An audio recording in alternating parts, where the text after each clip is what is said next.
নমস্কার বন্ধুরা, ব্যালকনি বোটানিস্টে সকলকে স্বাগত। সবাই কেমন আছেন? আজ যে শিম গাছটি আমি দেখাচ্ছি, এটা জানেন আমি না লাগাইনি, নিজে থেকে দেখলাম যে একদিন একটা ছোট্ট চারা হয়েছে, হয়তো কোনো সময় বীজ টিজ পড়েছিল। যাই হোক, সেই গাছটায় এখন কত শিম হচ্ছে। গাছের গোড়াটা আপনারা নিশ্চয়ই সবাই দেখতে পেলেন। গাছের গোড়াটা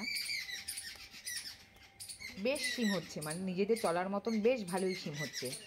আর কি করব, ওটাকে তুলে আর আমি টবেও বসাইনি, কোথাও নেই, আপনা আপনি বাড়ির বেড়া দিয়ে বেরিয়ে নিজে থেকেই লতিয়ে যাচ্ছে। ওষুধপত্র দেওয়া হয় না, ওই মাঝে মধ্যে যে কলের যে পাইপ, সেই পাইপ দিয়ে যেমন অন্যান্য গাছকে জল দিই, সেইভাবে জলের একটু ছিটা দেওয়া হয়, জল ছিটা দেওয়া হয়, স্প্রে করা হয়। আর ওই ভাত রান্না করলে ভাতের মাড়, ডিমের খোলা, সবজির খোসা, যখন যেটা থাকে গাছের গোড়ায় দিয়ে দিই। এত অযত্নে গাছটা বড় হচ্ছে, তবুও দেখুন কত সুন্দর শিম হচ্ছে। আর যেগুলোকে যত্ন করি সেইগুলোই বরং ভালো হয় না। আর এই শীতের তো শিম হচ্ছে একটি অন্যতম সবজি, আমার তো খুব প্রিয় সবজি। শিম ভাতে ভেবেছিলে শেষের দিকে কিছু বীজ মানে পাকাবো, মানে শিম পাকাবো, পাকিয়ে যে বীজটা হবে বীজটা তুলে রেখে দেবো। সেই বীজ তো খুব ভালো, সারা বছর খাওয়া যাবে।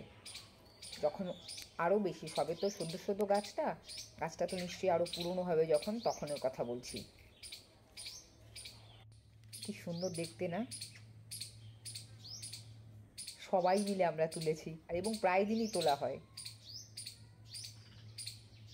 কখনো সিদ্ধ খাওয়া হয়, ডালে দেওয়া হয়, পাঁচমিশালি সবজিতে দেওয়া হয়।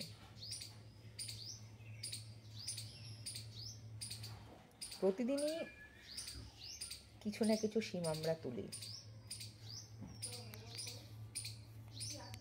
খুব যে এটা দেখে মনে হচ্ছে এটা দেশি শিম। হাইব্রিড হলে তো বেশ বড় বড় চওড়া হতো, সেটা হয়নি। এক্ষুনি বেড়া দিয়ে দিয়ে নিজে থেকেই বেরিয়ে বেরিয়েছে।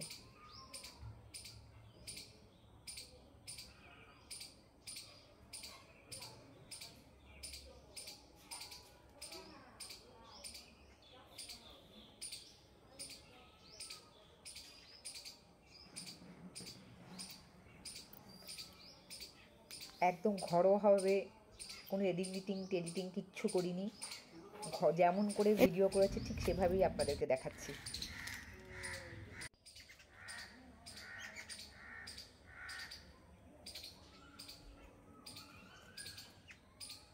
সেইগুলোই একের পর এক জুড়ে দিয়ে আপনাদের দেখাচ্ছি।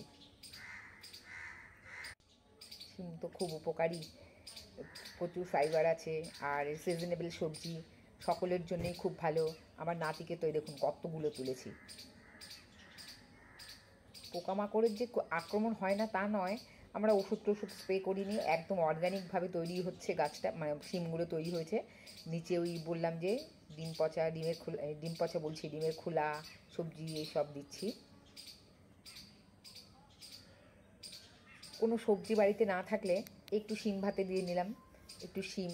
কত রকমভাবে যে খাওয়া যায় এই শিম। অনেক বড় হবে এখনও গাছটা। সবাই আমার ব্যালকনি বোটানিস্ট দেখবেন। বেশ অনেকগুলো পাড়া হয়েছে এবারে, আজকের দিনে অনেকটা পাড়া হয়েছে।